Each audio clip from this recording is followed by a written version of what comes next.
يا ربنا اعترفنا بأننا اقترفنا وآننا أسرفنا على لظى أسرفنا. يا ربنا اعترفنا بأننا اقترفنا وآننا أسرفنا على لظى أسرفنا. فتب علينا توبة تغسل لكل حوبة واستر لنا العورات وآمن الروعات. فتب علينا توبة تغسل لكل حوبة واستر لنا العورات وآمن الروعات. يا ربنا اعترفنا بأننا اقترفنا وآننا أسرفنا على لظى أسرفنا.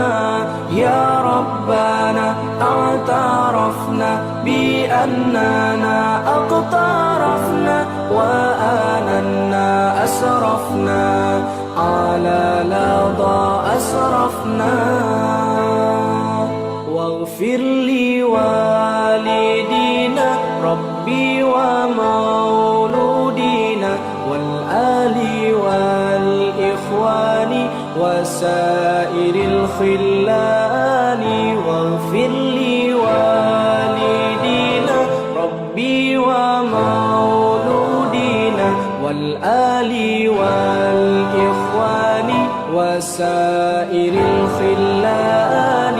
يا ربنا اعترفنا بأننا اقترفنا وآننا أسرفنا على لظى أسرفنا. يا ربنا اعترفنا بأننا اقترفنا وآننا أسرفنا على لظى أسرفنا. فضلا وجودا منا لا باكتساب منا بالمصطفى الرسول نحظى بكل سول. فضلا وجودا منا لا باكتساب منا بالمصطفى الرسول نحظى بكل سول. يا ربنا اعترفنا بأننا اقترفنا وآننا أسرفنا على لظى أسرفنا. يا ربنا اعترفنا بأننا اقترفنا وآننا أسرفنا على لظى أسرفنا.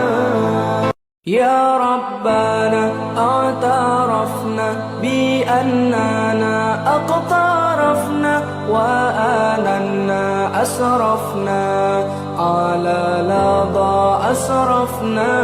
يا ربنا اعترفنا بأننا اقترفنا وآننا أسرفنا على لظى أسرفنا.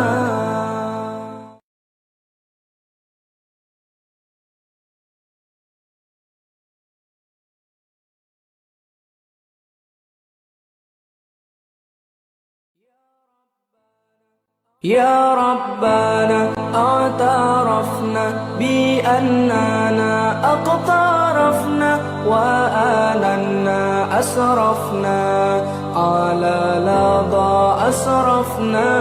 يا ربنا اعترفنا بأننا اقترفنا وآننا أسرفنا على لظى أسرفنا.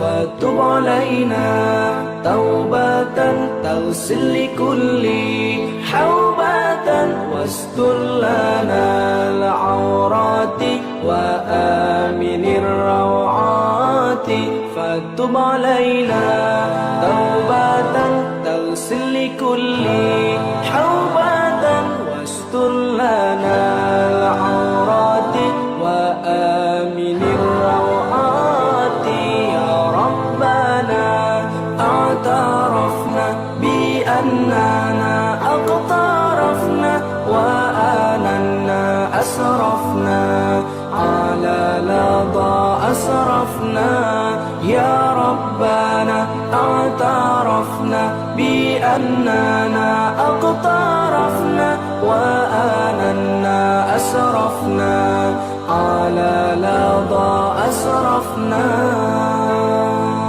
واغفر لوالدينا ربي ومولودينا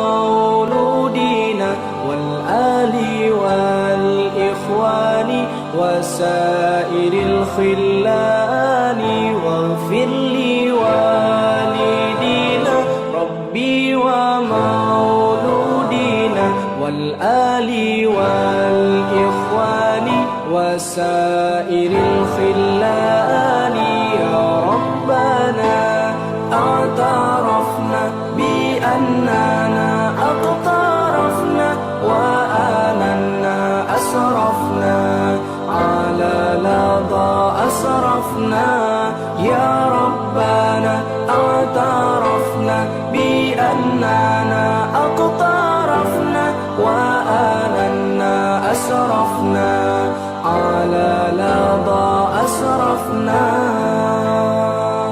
فضلا وجودا منا لا باكتساب منا بالمصطفى الرسول نحظى بكل سول فضلا وجودا منا.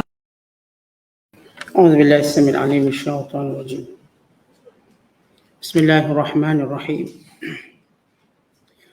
والذين كفروا أعمالهم كسراب بقيعة يحسبه الظمآن ماء حتى إذا جاءه لم يجده شيئا ووجد الله عنده فوفاه حسابه والله سريع الحساب أو كظلمات في بحر لجي يغشاه موج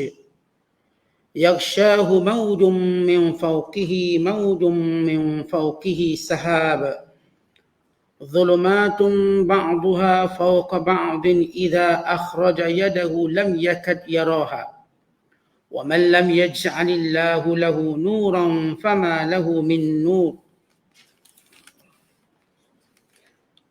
ألم تر أن الله يسبح له من في السماوات والأرض والطير صافات كل قد علم صلاته وتسبيحه والله عليم بما يفعلون ولله ملك السماوات والأرض وإلى الله المصير ألم تر أن الله يزجي سحابا ثم يؤلف بينه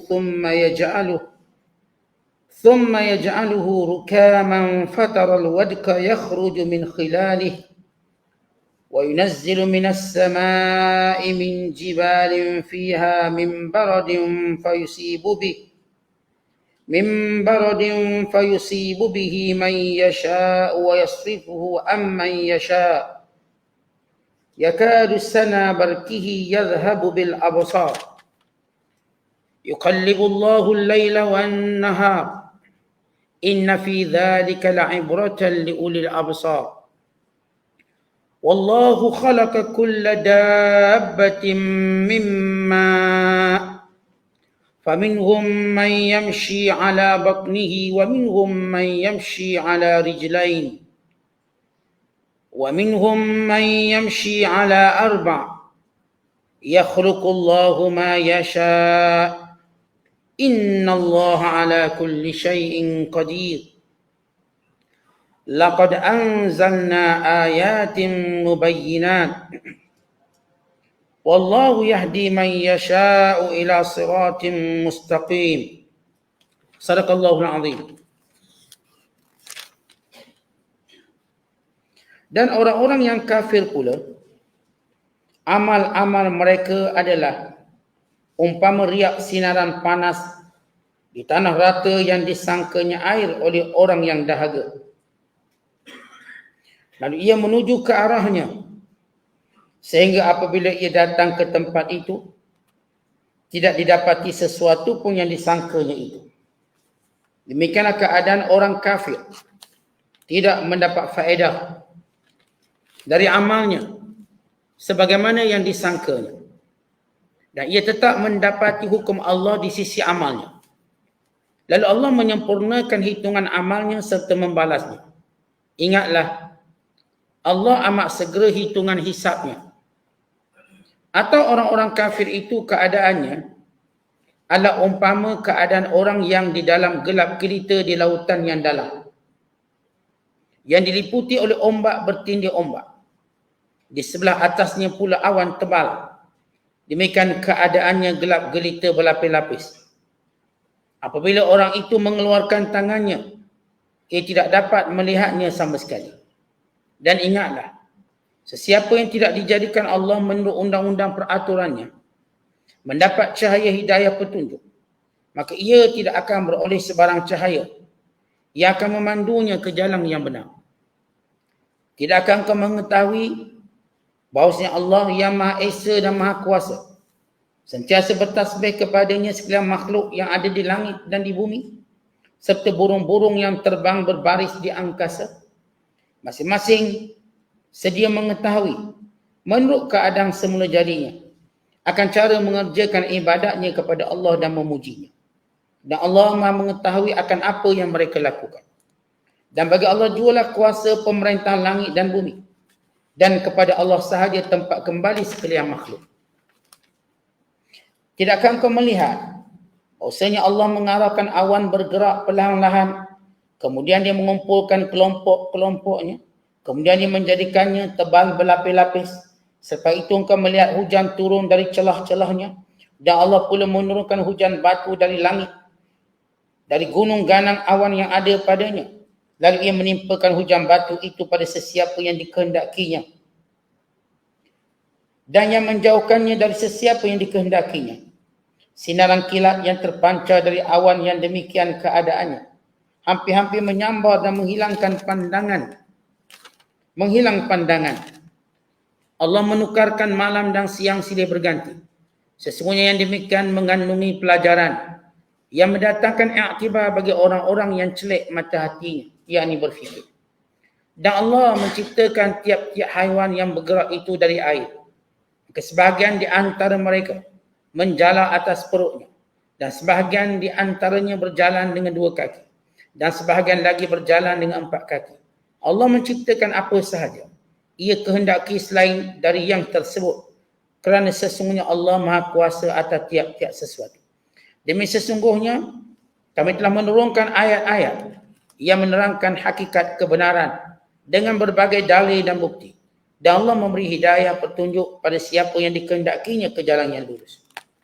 Masih lagi kita berada dalam penafsiran surah An-Nur ayat 36, ayat 39 sehingga ayat 46.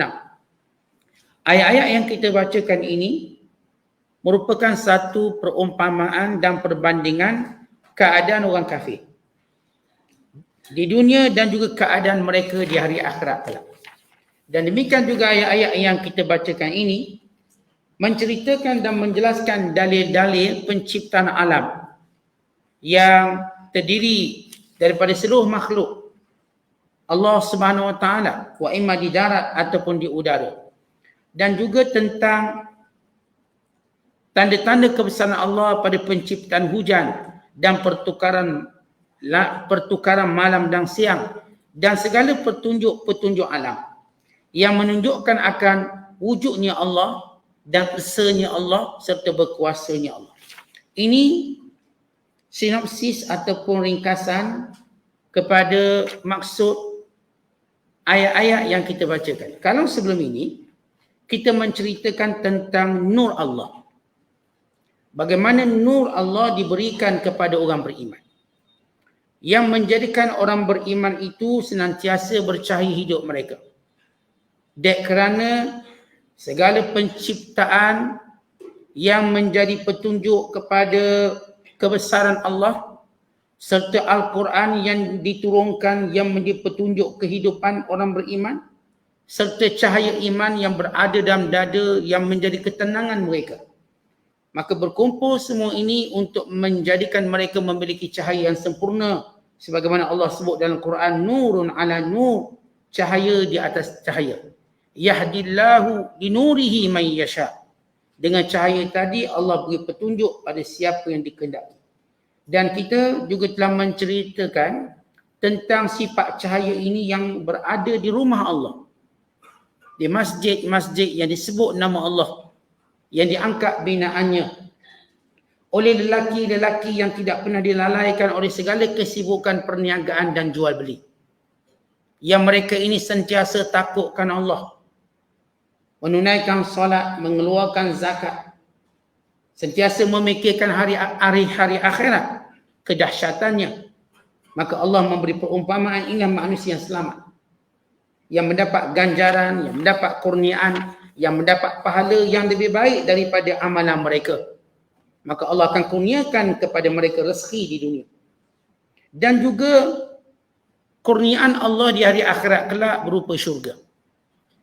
Sesudah Allah menyebut kelompok orang beriman dan sifat-sifatnya, maka Allah menyebut pula kelompok orang kafir dan sifat-sifatnya.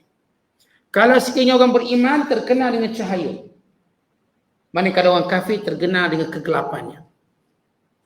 Antara nur dengan kegelapan. Antara cahaya keimanan dengan kegelapan kufur. Antara cahaya Islam dengan kegelapan kafir. Antara cahaya yang ada dalam jiwa orang beriman dengan kegelapan yang ada dalam hati orang kafir. Maka Allah memberi satu perbandingan supaya manusia dapat melihat dengan cepat dan buat keputusan.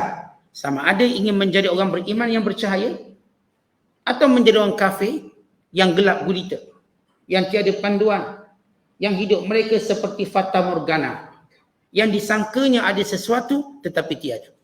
Disangkanya untung tetapi rugi. Disangkanya dia berada dalam hidayah petunjuk, rupanya sesat. Maka lihat bagaimana Allah Ta'ala memberi perbandingan dengan firman-Nya, walladzina kafaru, dan orang-orang kafir, a'maluhum, amalan mereka, kasarabin biqi'ah. Sarabin biqi'ah maksudnya seperti fata morgana yang dilihat dari jauh oleh orang-orang yang dahaga, yahsabuhu zam'an, disangkanya ma'a air. Bila kita berjalan tengah panas, kita tengok di jauh sana, nampak macam ada air, tapi tak ada. Maka ini disebut keadaan itu sebagai sarabin biqi'ah, atau bahasa mudah fata morgana. Apa dia fata morgana? Disangka sesuatu yang bukan begitu. Disangkanya begitu atau tipu daya. Dari jauh, dari kejauhan kita berjalan di tengah panas terik dan keadaan dahaga, nampak ujung sana macam ada air. Kita berjalan tengah padang pasir ataupun berjalan di kawasan berbukit buka dalam kepanasan terik matahari, kita nampak seperti ada air, seperti memberi harapan untuk kita menyejukkan badan, menghilangkan dahaga dan kehausan, dan untuk kita tenang. Kerana manusia bila melihat air, hatinya tenang.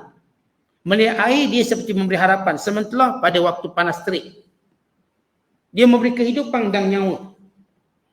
Tiba-tiba kehidupan dan nyawa yang disangkanya ini, hatta idza ja'ahu, bila dia menghampirinya, lam yajidhu syai'a, tak ada apa pun.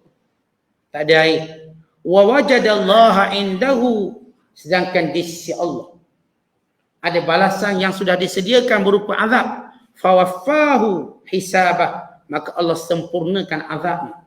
Baik, berhubung ayat ini diriwayatkan ia turun kepada Utbah bin Rabi'ah bin Umayyah. Dan ada yang menyatakan ia diturunkan oleh Syaibah, diturunkan kepada Syaibah bin Rabi'ah. Kedua-duanya ini mati kafir. Apa ceritanya? Pada zaman jahiliah mereka orang paling kuat ibadat. Maknanya orang yang cuba cari kebenaran. Nak cari kebenaran. Tiba-tiba bila mana mereka mendapati kebenaran Islam, datang hasad dengki mereka, lalu mereka menolak kebenaran. Lalu mereka mati dalam kafir. Artinya, waktu mereka jalan jahiliah tadi, mereka tinggal semua amal jahiliah. Lalu mereka ini beribadat, artinya mengikut agama Ibrahim. Tak nak sembah berhala, tak nak minum arak. Baik. Tapi ketika mana datang kebenaran yang dibawa oleh Nabi Muhammad SAW, dia menolaknya kerana dengki dan hasad. Tolak, tak boleh terima. Akhirnya mati kafir. Macam kita ginilah contoh mudah. Waktu tak ada kuliah, ustaz tak ada kuliah, kita pun bunyi mana ni, tak ada ustaz ni. Kita nak bersungguh nak panggil ustaz beri kuliah. Contoh dalam kehidupan kita. Kita rajin surau tiap hari pergi. Kita pun marah orang tak pergi surau. Kenapa tak pergi surau di masjid? Kita pun nak siapkan ni ustaz yang beri kuliah.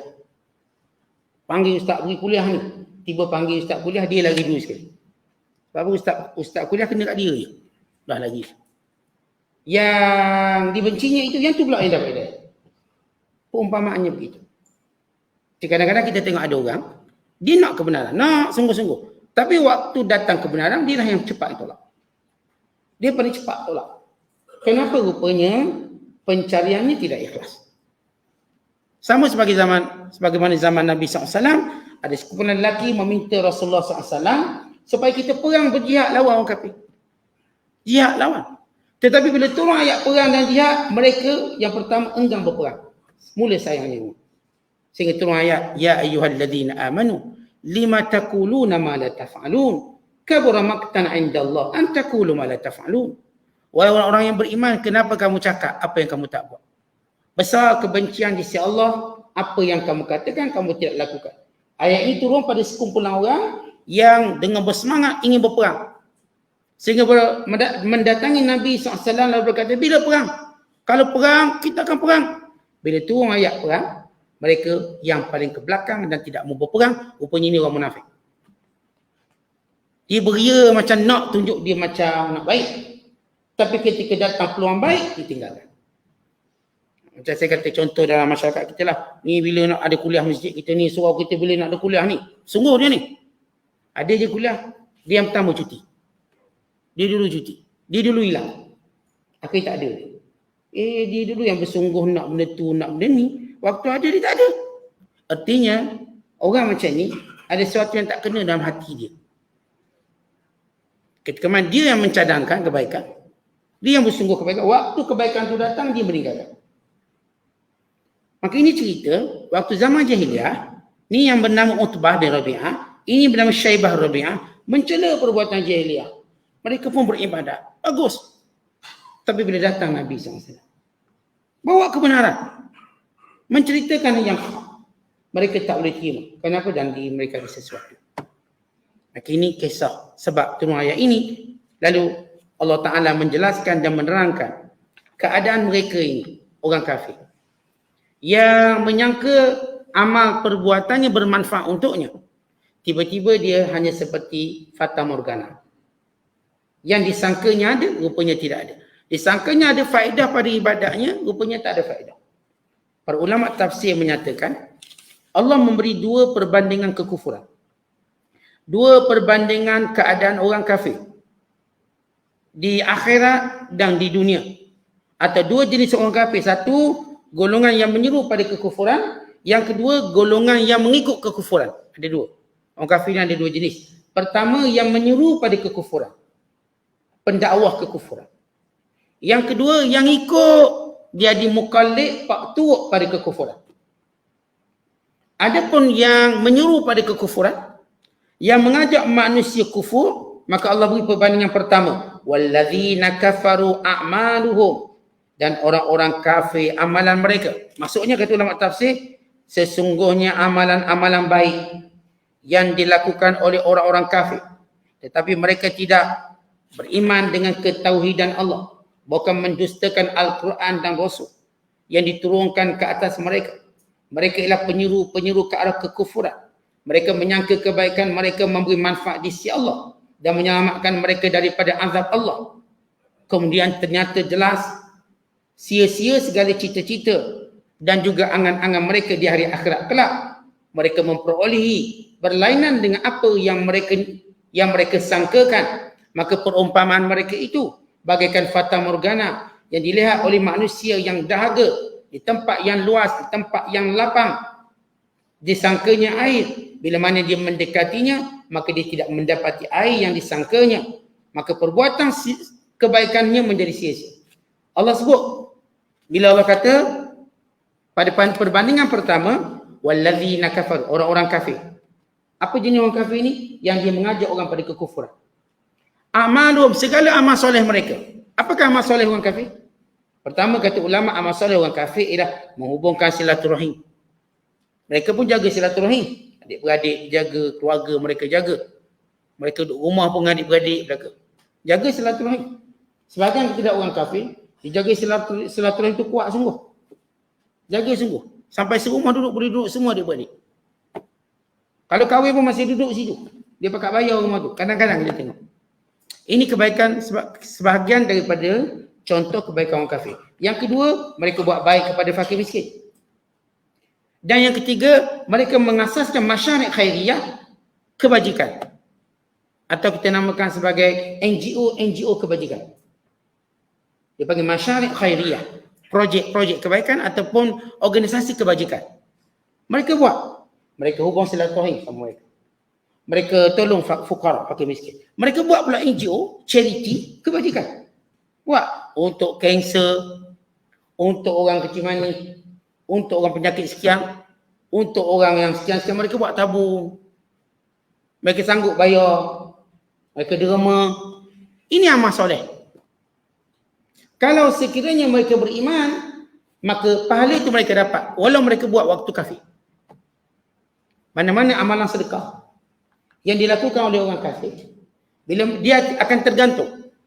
Kalau sekiranya dia mati kafir, maka terbatas semuanya itu. Tapi kalau dia masuk Islam, apa yang dilakukan waktu jahiliah kufur, derma, tolongan, dapat pahala. Kenapa? Benda itu ialah kemanusiaan yang tinggi. Islam menghargai perbuatan kebajikan seumpama itu. Bahkan para ulama menyatakan semua sedekah orang kafir tergantung dengan keislaman mereka. Kalau mereka Islam, pahala itu dapat. Kalau mereka mati kafir, maka ia menjadi tidak bermanfaat. Dan ini yang disebut oleh ayat Al-Quran ini. Bandingan amal-amal kebajikan orang kafir. Bila mana mereka mati dalam kekufuran. Bagaikan fata morgana yang dilihat dan disangka air di tempat yang lapang, di tempat yang luas oleh seorang yang dahaga, di panas yang terik. Bila dia menghampirinya untuk mengambil airnya, untuk meminumnya, untuk mengambil manfaatnya, disangka akan membantunya, tiba-tiba tidak dapati sesuatu pun. Apa yang mereka dapati cuma azab Allah Subhanahu Wa Taala. Akhir kena azab. Walaupun buat baik, Allah Taala tak beri nilai. Kerana sepakat ulama bahawa suatu amalan diterima dengan 3 syarat. Yang pertama dengan syarat Islam. Tak Islam tak diterima. Yang kedua dengan syarat ikhlas. Tak ikhlas Tuhan tak terima. Yang ketiga dengan syarat mengikuti ilmu atau mengikuti cara Nabi SAW. Tuan-tuan sembahyang Zuhur 5 rakaat tak diterima lah sebab tak ikut cara Rasulullah. Kita solat tidak tomak ninah, maka tak diterima. Sebab tak ikut cara Nabi SAW. Pak Nabi ajar kita tomak ninah. Jangan bergerak-gerak dalam solat. Sehingga teruslah ada orang sembahyang 60 tahun tapi Tuhan tak terima solat. Sebab dia tidak menyempurnakan tomak ninahnya ketika rokok dan sujud. 60 tahun solat, Tuhan tak terima. Maka ini syarat utama. Syarat atas dari Islam. Memang kita puji orang-orang bukan Islam yang buat amal baik. Kadang-kadang dia derma banyak duit dia. Dia wakafkan duit dia 2 bilion untuk charity. Untuk kebajikan. Ni ada seorang kaya kat dunia ni, orang kafir. Dia letak dalam tabung pendidikan Afrika sebanyak 2 bilion USD. 2 bilion. Kita nak derma tahfiz RM20 pun kira. Ni dia letak 2 bilion USD. Mana duit Malaysia dekat 8-9 bilion. Bagus. Apa yang mereka buat tu bagus. Kita tak nafikan, kita tak tolak kebaikan. Tapi nilainya akhirat kelak sia-sia. Di sisi Allah kalau tidak Islam. Kerana syarat itu syarat paling mudah sekali. Bukan susah. Untuk mengesakan Allah. Mentauhidkan Allah. Mengakui Allah yang bagi rezeki. Dan beriman kepada Allah SWT. Maka gambaran yang pertama, amalan orang kafir yang sia-sia ini, maka ia satu gambaran orang kafir yang menyeru kepada kekufuran. Maka bandingan mereka menyangka amal soleh mereka beri manfaat. Sebab bila seorang yang menyeru ke kebaikan, dia pasti rasa amalannya lebih bermanfaat daripada orang yang diserunya. Dia ajak orang buat baik, maka pasti dia rasa dia berada pada kedudukan lebih baik. Maka Allah gambarkan kedudukan mereka ni, jangan kata yang tukang pok turuk. Yang mengajak ni tak ada manfaat apa-apa. Dia pok turuk lagi tak dapat apa-apa. Maka ini gambaran yang pertama. Ini disebut oleh Allah dalam ayat yang lain.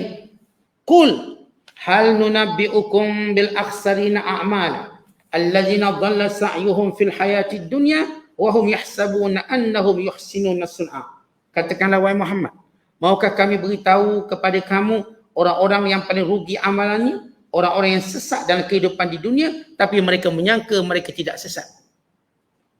Mereka sangka mereka okey ada syurga juga. Ni orang-orang kafir, mereka juga menyangka mereka ada syurga. Makin orang paling rugi. Walau kesesatan mereka terang lagi bersuluh. Bila mereka menyembah berhala dan menyembah selain daripada Allah Subhanahu Wa Taala. Tapi mereka tak nak mengaku sesat. Mereka kata mereka benar, kata Allah beritahu mereka. Orang yang menyangka amalan mereka betul rupanya salah. Bandingan mereka seperti yang melihat fata morgana. Dihampirinya rupanya sia-sia, tak ada apa-apa. Kemudian Allah Ta'ala menceritakan suatu perbandingan yang kedua. Iaitu keadaan orang-orang kafir di dunia ini. Yang tadi keadaan orang kafir akhirat kelak. Kalangan pada penyeru kekufuran. Sebab pada penyeru kekufuran mereka amat mengharapkan kebaikan di sana. Mereka menyeru pada kekufuran mengharapkan kebaikan di sana. Maka tiba-tiba mereka dapati khaybah wal khasar. Kekecewaan dan kerugian di hari akhirat kelak. Tiada amalan mereka yang boleh membantu mereka, bahkan menyelamatkan mereka dari azab Allah. Bahkan mereka mendapati azab Allah begitu keras. Kemudian misalan kedua, Allah beri perumpamaan kepada orang kafir pada keadaan mereka di dunia. Yang tadi keadaan di akhirat. Sebab tadi kan disangka dari jauh ada air. Sepertinya disangka bahawa akhirat kelak akan beri manfaat. Bila datang akhirat tak ada apa. Bila datang tempat yang disangka air tak ada air. Itu dia punya tamsilan dia. Sebab ia merujuk pada yang jauh sana. Yang ni orang kafir yang buat amal soleh, sangka nanti kami akan dibayar oleh Allah, diberi pahala oleh Allah. Perumpamaan mereka yang melihat dari jauh macam ada air, macam ada harapan. Bila pergi dekat tak ada harapan. Mereka menyangka akhirat sana amalan mereka beri manfaat. Bila mereka sampai di sana tak ada harapan, tak ada apa. Ini bandingan pertama orang kafir, kekecewaan mereka akhirat kelak. Yang kedua Allah beri perbandingan keadaan orang kafir di dunia. Lihat perbandingan Allah sebut. Au kadzulumatin fi bahril lujjiyyin yakshahu mauj. Atau bandingan mereka di dunia bagaikan kegelapan di lautan. Kegelapan pada laut yang gelap yang diseliputi oleh ombak dan di atas ombak itu ada ombak dan di atas ombak itu ada awan yang gelap. Kita bayangkan gelap dia macam mana. Iaitu Allah memberi perumpamaan amalan orang kafir yang mereka lakukan di dunia yang berupa tanpa ada petunjuk. Mereka buat ibadat, mereka buat ritual. Mereka buat apa yang mereka sangka suatu peribadatan. Suatu bentuk sembahyang. Mereka pun nama sembahyang juga. Kami nak pergi sembahyang. Tetapi bukan dalam petunjuk. Bukan dengan petunjuk Allah dan Rasulnya. Apa yang mereka lakukan ialah petunjuk hawa nafsu mereka. Maka gambaran mereka itu yang mengikut-ngikut kekufuran seumpama kegelapan yang berlapis-lapis. Di laut yang dalam, laut yang dilimpahi dengan ombak-ombak yang kita katakan ombak yang banyak ataupun mutalatifah yang saling memukul antara satu sama lain. Maka ia dihijab daripada cahaya bintang di langit disebabkan kegelapan awannya. Maka gambarannya pada tiga kegelapan. Pertama, kegelapan laut. Yang kedua, kegelapan ombak. Yang ketiga, kegelapan awan.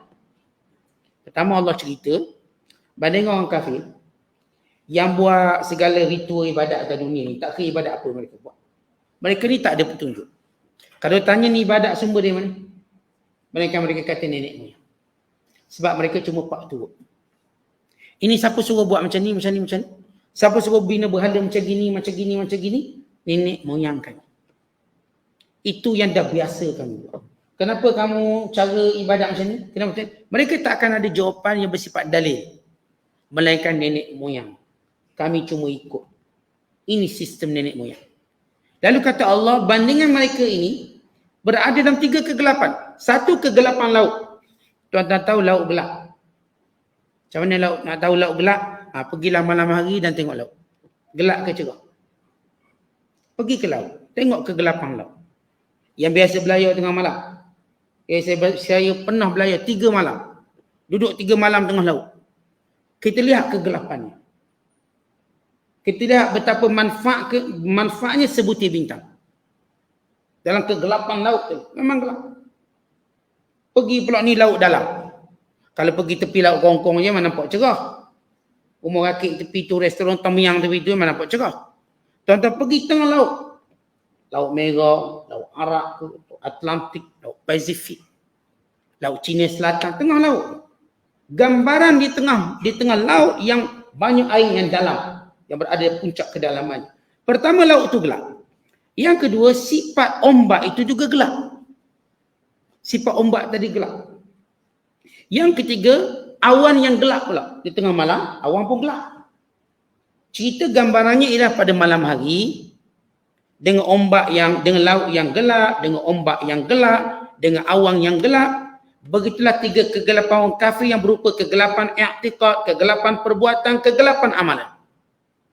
Gambaran 3 kegelapan itu merujuk kepada pertama, kegelapan i'tiqad mereka. Kepercayaan mereka itu gelap, tidak ada cahaya. Tak ada petunjuk, tidak ada dalilnya. Mereka nenek moyang. Kegelapan yang kedua pada perkataan mereka. Yang mereka tuturkan itu apa? Cuma mentera, mazmur, jampi yang mereka sendiri pun tak faham. Sebab bahasanya Sanskrit. Bahasanya bahasa kuno lama. Apa yang mereka jampi? Tak faham. Tapi inilah dijampinya. Ia berbeza dengan kita bercakap doa. Dalam doa itu faham tak maknanya? Faham.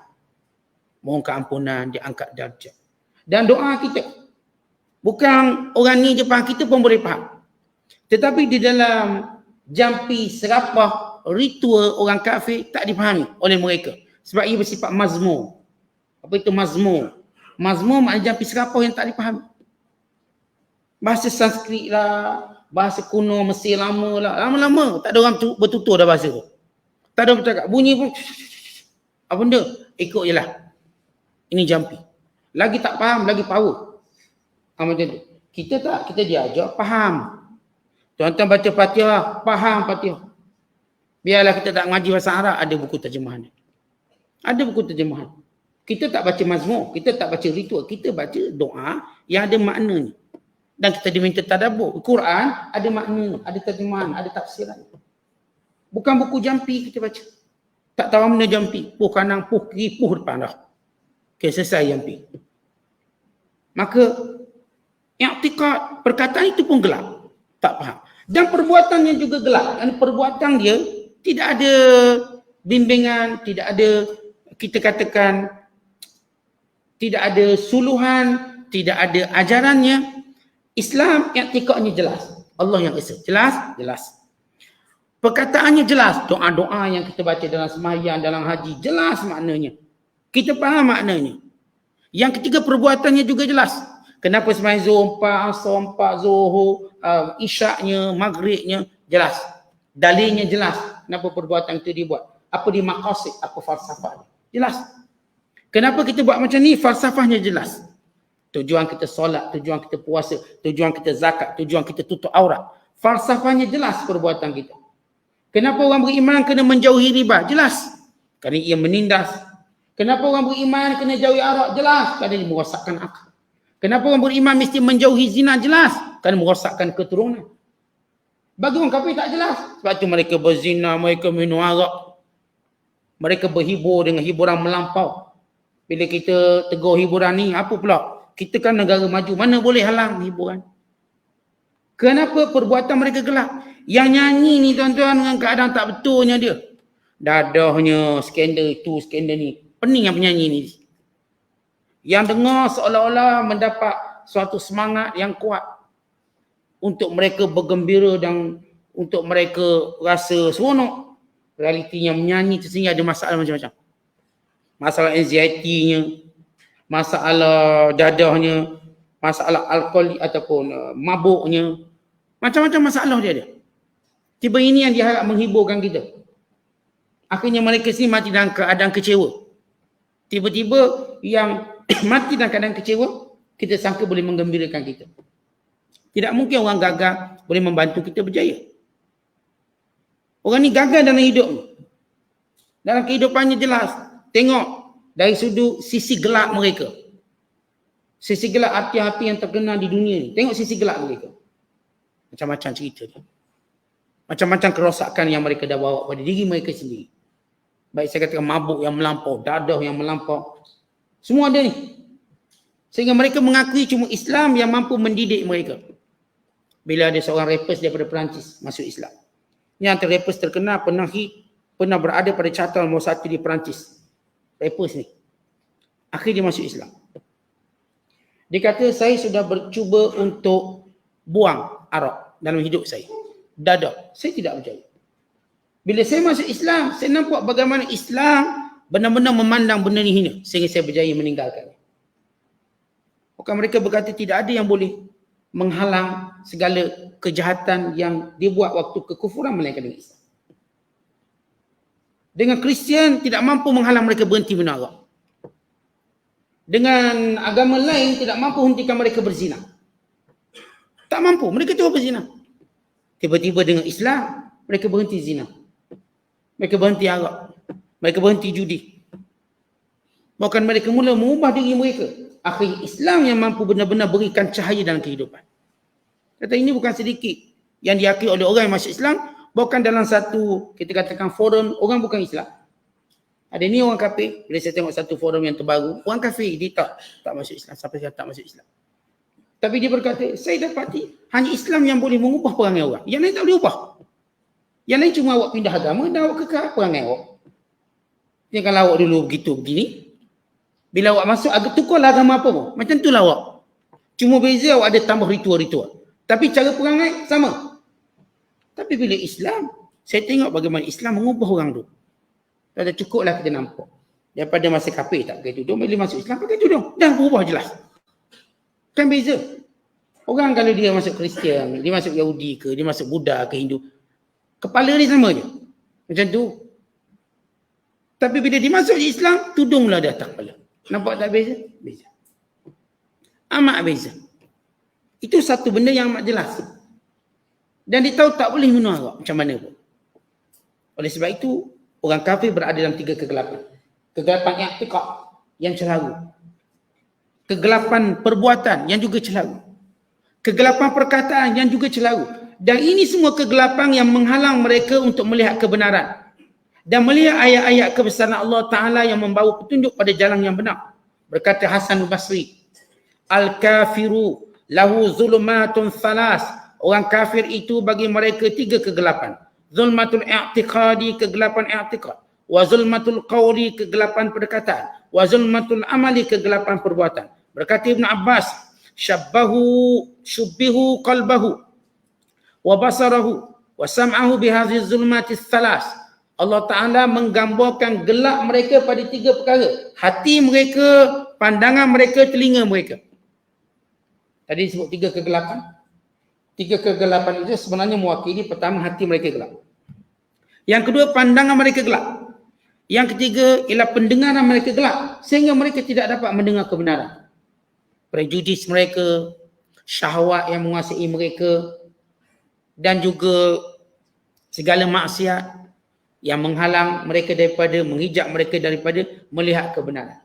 Maka kan itu kata Allah, zulumatum ba'duha fawqa ba'din, kegelapan bertindih dengan kegelapan. Kalau orang beriman dulu pada ayat kita baca sebelum ini, nurun ala nur, cahaya bertemu cahaya bertemu cahaya. Dengan 3 cahaya. Cahaya pertama yang kita dah sebut tentang segala penciptaan ini menjadi cahaya untuk melihat keesaan Allah, kekuasaan. Itu cahaya, wahyu terbuka. Yang kedua cahaya Al-Quran yang menjadi panduan, dibaca, ditadabbur, ditelaah. Yang ketiga cahaya hati orang beriman. 3 cahaya. Bayangkan cahaya bertemu cahaya, nurun ala nur. Ini pula gelap jumpa gelap. Gelap jumpa gelap yang Allah sebut zulumatun ba'duha fawqa ba'din. Kegelapan bercampur dengan kegelapan, bercampur dengan kegelapan. 3 kali gelap. Begitu 3 kali gelap. Nak gambar gelap ni kata Allah, idza akhraja yadahu lam yakad yaraha. Kalau dikeluarkan tangannya, dia pun tak nampak tangannya.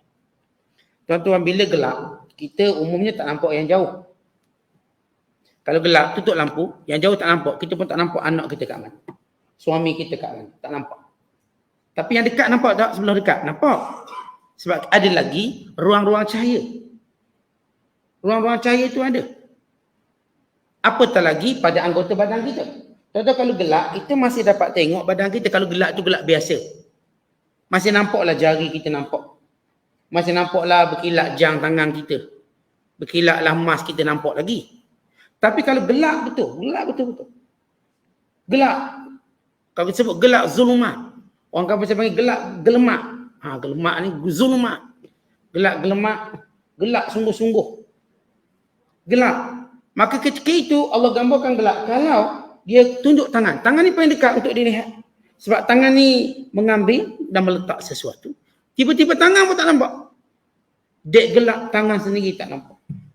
Artinya gelap, betul-betul gelap. Kegelapan tadi sehingga tangan yang boleh menghalang sesuatu yang datang pada kita.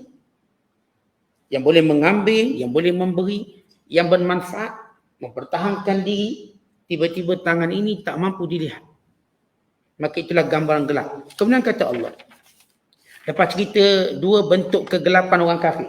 Sama ada penyeru pada kekufuran, amalan mereka bagaikan fata morgana, atau puak turut pada kekufuran, bagi terus berada kegelapan taklid buta, kegelapan i'tikad, kegelapan perbuatan dan perkataan, dan kegelapan itu ialah kegelapan yang berlapis-lapis, sehingga kalau dikeluarkan tangan tidak dapat mereka melihatnya. Kemudian kata Allah, wa man lam yaj'alillahu lahu nura fama lahu min nur.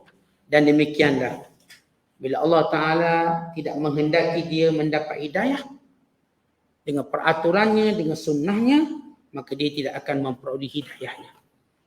Akhirnya kita kadang-kadang berfikir orang kafir ni hal lain pandai pula dia. Dia boleh reka telefon, dia boleh reka kereta. Kereta pula tak ada pemandu. Kereta pula dia tak payah memandu dalam keadaan kita katakan tengok, boleh tidur. Tuan-tuan boleh tidur, kereta tu jalan. Setting je. Ini kereta baru, kereta Tesla. Elektrik. Boleh pecuk laju. Boleh ada semua kelebihan. Pijak kita tengok. Boleh buat benda tu. Tetapi dalam hidayah, kenapa jadi gelap macam tu? Kenapa tak nampak? Terus selaru dengan kegelapan akidah. Tidakkah mereka mau berfikir? Tidakkah mereka nak berfikir? Kalau mereka boleh berfikir benda-benda canggih, naik ke bulan, naik ke bintang. Canggih tu.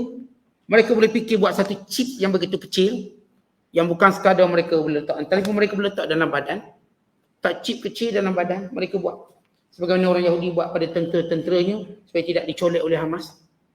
Allah tak chip. Nanti kalau Hamas colek, mereka dapat detect kat mana. Jadi tracker. Mereka dapat detect. Betapa hebat teliti mereka. Canggih mereka, buat satelit. Nampak ni, dari jauh nampak ni. Bahkan mereka kata dia punya satelit, nampak 5% yang duduk atas batu. 5% nampak. Sementara yang tidur dalam masjid lagi dia nampak. Nampak. Tidur dalam masjid. Tidur dalam kuliah. Dia nampak. Ni satelit dia. Tetapi tuan-tuan sekalian, di sebalik kecanggihan pemikiran materialistik. Materialistik cukup canggih. Tetapi dalam hidayah mereka buta. Sebab apa mereka buta? Kerana mereka tak pernah tergerak memikirkan hal tersebut. Kerana mereka letak daripada asas pertama, tak percaya pada adanya akhirat. Bila kita daripada awal memang tak nak percaya, kita tak akan fikir benda kita tak percaya. Kita tak akan fikir. Kalau orang beritahu satu benda, tak percayalah aku, tak percaya. Kita dalam sindrom penafian tak percaya. Awak ni gini, daripada awak kata tak percaya, baik awak fikir sikit. Awak cek ke? Tak ada, saya tak percaya. Bila kita manusia sebut tak percaya, maknanya kita tidak berminat lagi berfikir tentang. Kerana mereka tak percaya daripada asas, tak percaya Tuhan, tak percaya akhirat, tak percaya kehidupan dan kebangkitan semula. Kerana tidak percaya benda inilah menyebabkan mereka tak akan fikir. Maka Allah menyebut hakikat sebenar kerana Allah tidak memberikan kepada mereka hidayah. Allah tak jadikan mereka cahaya. Baik, kalau begitu seorang tidak dijadikan cahaya bagi mereka. Artinya seolah-olah yang salahnya Allah, bukannya manusia. Allah tak beri. Mereka kafir ni berkata, bukan aku tak nak hidayah, Allah tak bagi aku hidayah. Allah tak nak bagi aku hidayah, bukan aku tak nak hidayah. Maka jawapannya ketika mana mereka berkata demikian. Bila Allah menyebut siapa yang Allah tak beri hidayah, maksudnya dengan peraturannya. Allah Ta'ala tidak menzalimi hamba-Nya. Allah Ta'ala beri segala ruang-ruang untuk mereka berfikir. Tapi mereka tidak mau memikirkannya.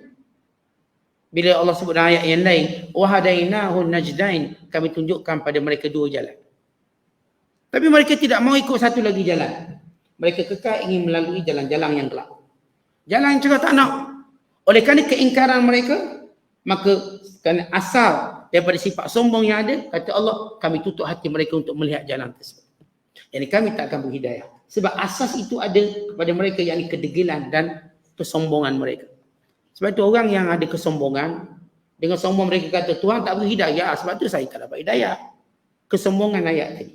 Nak menyalahkan Allah. Padahal kesalahan pada diri mereka, kerana Allah beri mereka pilihan. Dalam hal lain, mereka boleh berkata kami pilih yang ni, pilih yang tu. Tapi pada hal yang besar mereka kata Allah yang tak nak bagi. Tapi kenapa yang lain mereka tak beri alasan yang sama, bahkan mereka berusaha keras untuk mendapatkan benda itu? Kenapa tak beri alasan Allah tak nak bagi? Tapi mereka berusaha kalau cari dunia, pagi-pagi keluar. Kenapa tak kata Allah tak nak bagi? Tak carilah. Tapi mereka keluar cari. Mereka tahu mereka perlu ikhtiar walau tak dapat. Tapi dalam hidayah mereka tu kita kata bersandar dan berkata Tuhan tak nak beri hidayah. Maka kami tak dapat hidayah lah. Tapi dah dunia tak pernah mereka Tuhan tak nak bagi rezeki. Tapi mereka berusaha cari rezeki. Guna kaedah mana pun. Sengkang mata nak cari rezeki. Kenapa tak kata Allah tak nak bagi rezeki? Walau dalam pencarian mereka gagal berapa kali. Mereka buat lagi. Ni geng-geng bisnes. Berapa kali gagal, berapa kali jatuh. Naik balik, cuba usaha naik. Pandai pula mereka tu berusaha. Kenapa tak kata Allah tak nak bagi aku kaya dah? Tak, mereka itu tak boleh cakap macam tu. Kita mesti yakin kita boleh berjaya. Kena cuba 60 kali. Ini Thomas Edison, dia test mentor 12,000 kali. Ujar mereka. Thomas Edison yang buat lampu tu menyala. 12,000 kali percubaan. Dunia mereka kata cuba sebentar. Bila akhirat mereka kata Tuhan tak nak bagi petunjuk, sebab itulah kami tak dapat petunjuk. Ya, bagaimana kemalasan mereka mencari hidayah. Dan kata Allah, memang betul aku tak nak bagi kamu petunjuk. Kerana kemalasan kamu. Kerana keegoan kamu. Kerana kesombongan kamu. Untuk kekal dalam kegelapan. Orang yang sudah memilih kegelapan, maka dia tidak akan melihat kepada cahaya. Kerana mereka ini senang dengan hidup dalam kegelapan. Hidup dalam sindan tidak percaya. Sehingga sampai waktunya mereka akan tersedar dengan kesesatan mereka. Maka orang yang berada dalam kegelapan mereka memang selesa dalam gelap. Boleh tidur lena. Tapi bila dibuka lampu, barulah mereka melihat segala bahaya yang mengelilingi mereka. Waktu gelap macam rasa aman, tidurlah, gelap, tidur. Tapi bila dibuka lampu, barulah mereka nampak bahaya-bahaya yang sedang mengelilingi mereka. Mereka berada dalam kegelapan dunia. Tak ada petunjuk. Nanti, bila Allah SWT mengakhiri dunia ini, mereka dimatikan, kemudian dibangkitkan. Mereka akan menyedari, melihat kegelapan yang telah mereka lalui itu merupakan suatu khaybah wal khasarah, kekecewaan dan kerugian yang nyata. Inilah dia bandingan kekufuran. Dan Allah dah beri perbandingan orang beriman, kemudian perbandingan kekufuran. Kalau beriman kita dah sebut, sentiasa menggunakan segala cahaya untuk menjadikan terus cahaya ini pembimbing mereka, manakala orang kafir terus kekal dalam kegelapan. Dan terus beralasankan kepada segala perkara kesenangan duniawi mereka untuk kekal dalam kegelapan, untuk mereka kekal rugi di dunia dan juga di hari akhirat. Di hari akhirat kelak, dan menyangka dengan sangkaan yang salah tentang apa yang mereka akan perolehi akhirat kelak. Wallahu a'lam bissawab. Assalamualaikum warahmatullahi wabarakatuh.